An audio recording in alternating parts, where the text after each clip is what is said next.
Hello, আমরা হচ্ছে ছেড়াতার group, বুয়েটের ব্যাচ 15, এবং আমি হচ্ছি সাত্তকী বণিক। আমি সাজান মাহবুব। আমি রাহাত রহমান নাবিদ। আমি শেখ আসিফ ইমরান সৌবর্ণ।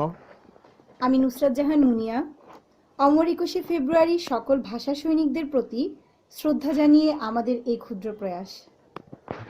এবং আরডুইনো, আমরা আরডুইনোতে যে প্রজেক্টটা করেছি, এবং আরডুইনো যেহেতু ওপেন সোর্স, তো আমরা আমাদের সম্পূর্ণ কোডটি আপনার ডেসক্রিপশনে পাবেন, এটি কপি পেস্ট করে দেওয়া আছে। এবং আপনারা নিজেরাও চাইলে 21শে ফেব্রুয়ারিতে নিজেরা এই প্রজেক্টটি বাসায় করতে পারেন এবং ভাষা শহীদদের প্রতি আমাদের মতো একটি শ্রদ্ধা জ্ঞাপন করতে পারেন। থ্যাংক ইউ, থাকবেন, সাথে থাকবেন।